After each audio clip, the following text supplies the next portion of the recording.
Hey, what's going on, guys? It's FPL Yusuf, and welcome back to my YouTube channel. Today, we're going to be getting into our video, which is all around Game Week 28, which is obviously the double. We're going to be looking at our transfer targets, players that we should be bringing in, maybe players that we can afford to lose. We'll be looking at differentials for this week just to see if we can help climb our mini leagues. And also, we're going to be answering some key questions surrounding Bournemouth and Luton in particular, but also as well as other stuff related to Game Week 29 next week, which is, of course, the blank. So without further ado, let's get right into the video. Okay, what is up, guys? As you can see on screen, this is my Game Week 2017. This is how we finished for the week. It was an okay week. We got a small green arrow, which we're obviously not going to complain about. We'll take that all day, every day. There was some good stuff that with the week. There was some maybe not so good stuff. I think a lot of us can relate to the Arsenal game. Seeing it finish 6-0, you're kind of just rubbing your hands together thinking about how many points you've got, as most of us do on Bukayo Saka, only to see that he unfortunately did get subbed at half-time, but still did get a return, well, 2 returns, picked up 2 assists. I feel like if the game had gone on, he might have gone on to get more. But, it's one of those things. It happens sometimes in FPL. Other highlights, Phil Foden, someone who actually took out for Bukayo Saka. So I don't really know how to feel about that. I think a lot of people are probably gonna own him going forward. And there's a couple other highlights. Clean sheets coming in for Liverpool, for Arsenal as well. So all in all, it was a decent game week. Wasn't the most amazing, but you can never complain on a green arrow. So yeah, we're gonna quickly just run through our differentials of last week. So first up, and this is the one that really got to me the most, it was Kai Havertz. So we did get that right. We called it right. He came in with a big point haul, goal and assist, bonus points, the lot, clean sheet for him. I was really actually happy with that one. I mean, if I had a free space for him, believe me when I tell you, I would have brought him in. But most people already own 3 Arsenal assets right now, so he was just like a sort of like differential 1 week punt. So we did get that one right. So we called him. Second up was Mohamed Kudus, who also did get returned. Only got 1 assist against Everton, but did return nonetheless.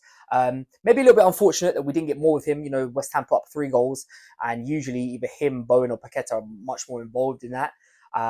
But like I said, once again, did get a return. The only one we didn't get was Muniz from Crystal Palace. And do you know what? For a large part of that game, he was holding down the clean sheet. It was only till the last 20 minutes that Spurs kind of ramped up the game a little bit, got the first goal back, and then it's just sort of like the floodgates opened. So maybe a little bit unfortunate with that one. But so 2 out of 3, we will happily take that. But now time to look ahead and see which differentials we've got coming in for Game Week 28. Okay, so first up on the list is Eze from Crystal Palace. Now, he did get a goal in the week just gone by in 27. Crystal Palace are playing Luton, I believe, in their fixture. At the time of recording, Eze is currently 2.7% owned, so he's very, very low owned. The game is at Selhurst Park, so he is at home. I think Palace's new manager seems to be someone who tries to get on the front foot, which I think will only benefit Eze as well as Elise when he comes back. But Eze right now will probably be on penalties. He's on free kicks. He is just that creative spark in that Crystal Palace team. The one thing you have to bear in mind with Eze is that he doesn't play in Game Week 29. So if you are bringing him in this week, you have to bear in mind that he is solely for this week at home against Luton. But I wouldn't let that put you off, because I do feel that he can definitely make it worthwhile. Even though it's only 1 game over the next 2, I think his ceiling's high enough in this 1 game that can make it worthwhile for that. Okay, the second player that we're getting onto is Rodrigo from Fulham, who, again, at the time of recording, is only 2.3% owned, which I find incredible, actually, because he's been on an incredible run of form as of recent. The one benefit that he has, which maybe Eze doesn't, is that he does play in 29 as well. So he plays this week in 28, but he also has a game in 29. So if you're looking for a cheap striker, maybe a differential, maybe looking to free up budget somewhere, I wouldn't look past him. He obviously has Sheffield United in game week 30 as well, which in terms of a run of fixtures, that's kind of what you want from someone who's a differential, but B, someone who you don't have to keep making transfers to bring in, bring out. He's in great form at the moment, come off the back of a great game against Brighton on the weekend. And yeah, I wouldn't look no further. And as I said, 2.3% owned. I don't think you can really go wrong. 4.5 million. It will free up whoever you drop down from. It will free up a lot of money to go. Hopefully, get the likes of Salah back. Maybe look elsewhere at Darwin Núñez, so another Arsenal midfielder. There's so many alternatives you can take by having a cheap striker up front. So Rodrigo from Fulham is number 2 on the list. Number 3 is a really rogue one. It is Abdoulaye Doucouré from Everton, who currently, at the time of recording, which is Tuesday afternoon, is 0.5% owned. So he is owned by absolutely no one. Again, same thing as Eze. You have to bear in mind, if you do bring Doucouré in, he will not be playing next week in 29. So if you're free hitting, and you have no care in the world about your transfers right now because you're going to free hit, I would definitely suggest look at him. He offers a lot for Everton going forward. And when Everton play and he's on the pitch, they are just a better team. I think he's someone who does go slightly under the radar, and I do think he can get at this Man United defense. They don't look that great. City have just dominated them. I don't think anyone's expecting Everton to do the same thing, but I do think Abdoulaye Doucouré can get joy against that Man United midfield, just because his strength and his power. So yeah, he is the lowest owned out of all three at 0.5%. But like I said, if you are going to go there, just bear in mind that he will not be playing next week in 29. Right, transfer targets. So as you can see on screen, the first two, I'm going to put both these together as they're both strikers who are both playing for teams who are doubling. One is Dominic Solanke, the other is Carlton Morris. Now, which way do you go for this? Morris has the upside, right? Because he has a double in game week 28. Granted, both those fixtures are away, but it's still double. But he also plays in game week 29 against Nottingham Forest at home. So it's not a bad fixture at all. Solanke, on the other hand, has got the best double game week I have seen in probably years. He's playing against a Luton Town who just don't keep clean sheets, but also a Sheffield United who, as Arsenal have just seen, Arsenal just absolutely dismantled them by halftime. Now, I understand that it is Arsenal and Solanke is playing for Bournemouth. They are two completely different teams, but I think that there could be opportunity for goals there to happen. The one thing I will say about Solanke is, and Bournemouth in particular, I think it's gone quite under the radar. Bournemouth actually haven't won a Premier League game in the last 7 games. I think that's something that has, a lot of people maybe have overlooked or haven't realised, just because you think that, Bournemouth are returning each and every week. Like it's not as easy as what is making out. So they got the win on the weekend against Burnley. That was the first time of picking up a win in 7. So yeah, I think that's something just to bear in mind and just keep an eye on. But also Solanke's fitness. Now he played 88 minutes, which is pretty much the whole game. But there was parts of it which, at least from me as a spectator was watching, he didn't look 100% fit. So I just want you guys to bear that in mind before you make the transfers. Me personally, I'm swaying more towards Carlton Morris on this, just because I need the fixture in 29. Me personally, I'm not going to be free hitting in 29. So I need as many players as I can get. Now, at the time of recording, I should have 9 players. So 10 with this transfer and 1 next week will get me to a full 11. And that does depend on Carlton Morris coming in this week. Now, as I said, he's got both his games away from home. But I wouldn't let that put you off, because Luton, even though they don't keep clean sheets, they do create chances, especially with Alfie Doughty down that left-hand side, just whipping in crosses.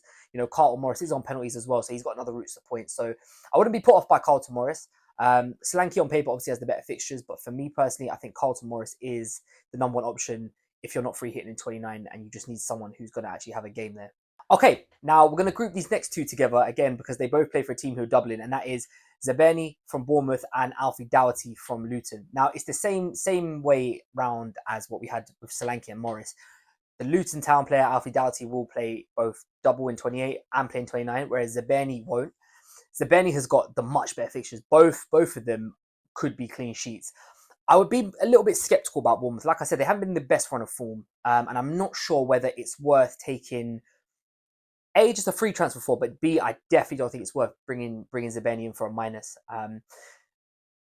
Even though both his games are good on paper, I think Bournemouth, they're there to be gotten at times in certain games, and Burnley proved that. Burnley dominated most of that game, and if they had a better finisher up front, they might have got away with something from that game. And that is one thing that Luton do have, is Carlton Morris, who is a much better finisher.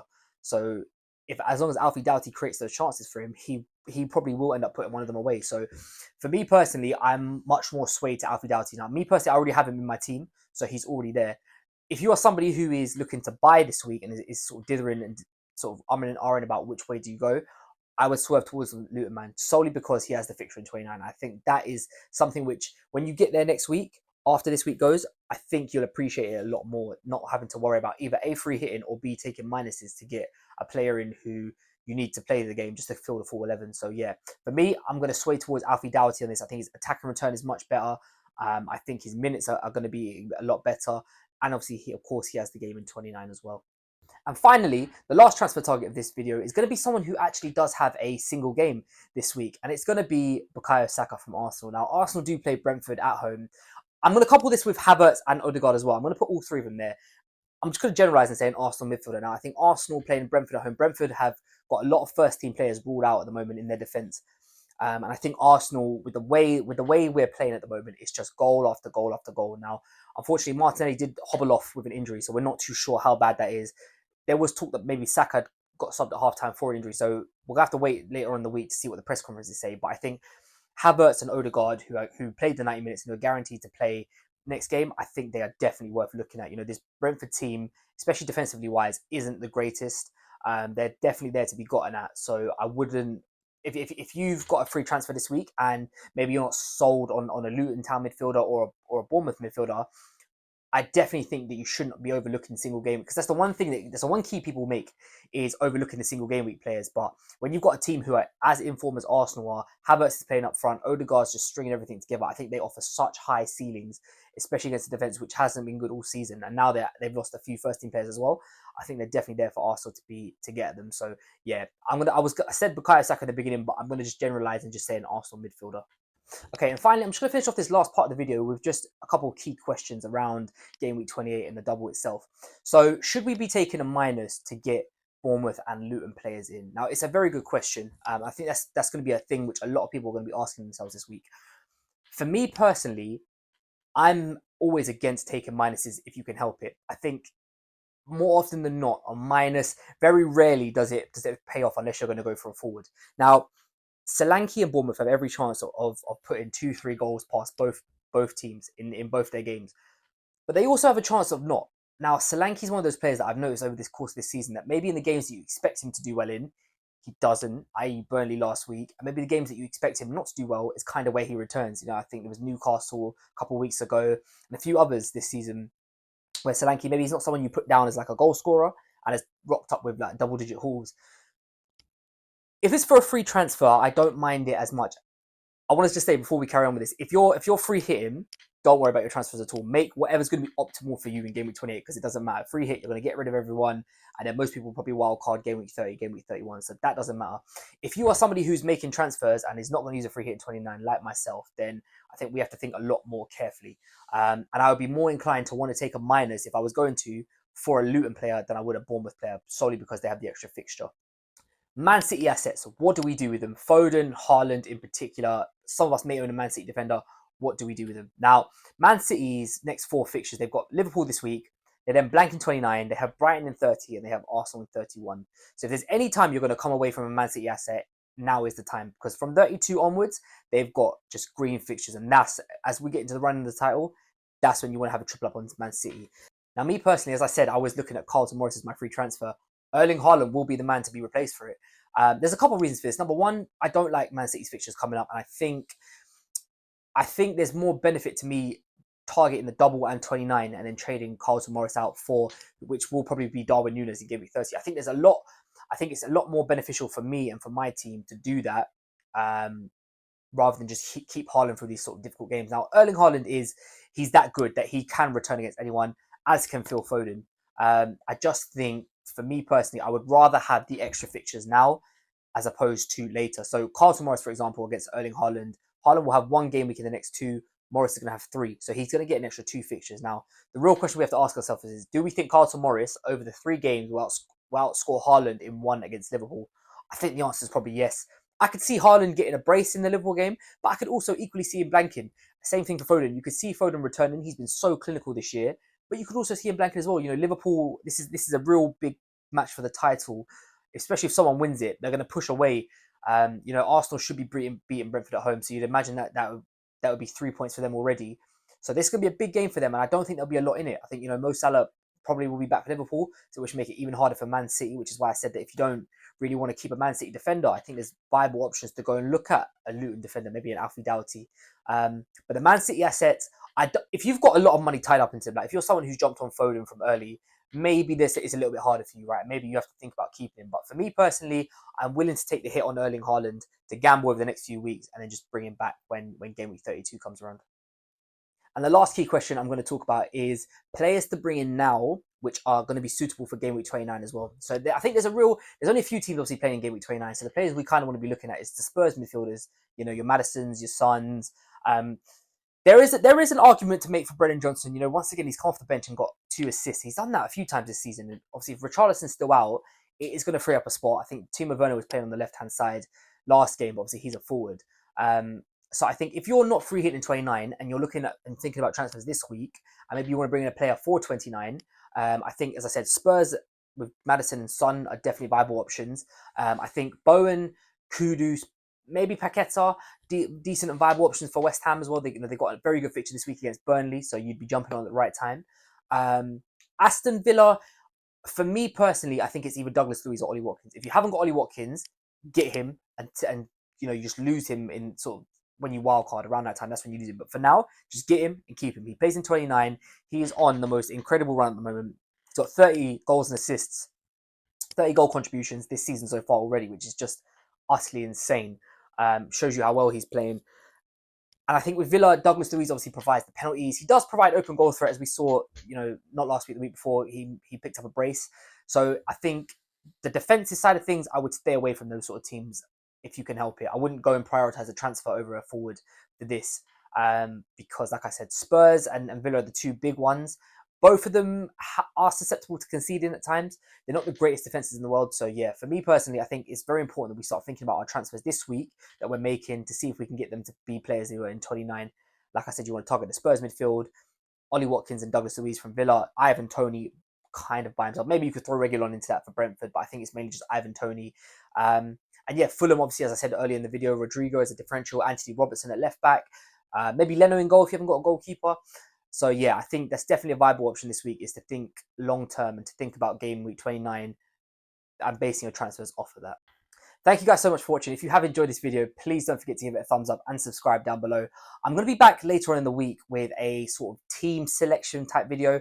I'll be looking sort of around what team I'm setting up with going into game week 28, but I don't want it to be solely focused on mine. So I'll get some more key questions in there. Obviously, we'll learn more as the week goes on with press conferences and stuff like that. I might do a sort of like maybe more of an in-depth dive into just the double game week players solely. Obviously Luton and Bournemouth, just so you guys, if you're wondering or thinking about like looking for differentials, is there anyone else around the recommended players that you could possibly go for? So I might do a third video on that this week, but if not, I will definitely be back either Thursday or Friday with a final team selection video and some final key questions. So once again, thank you guys so much for watching. If you have enjoyed the video, please don't forget to give it a like and subscribe down below, and I'll catch you guys next time.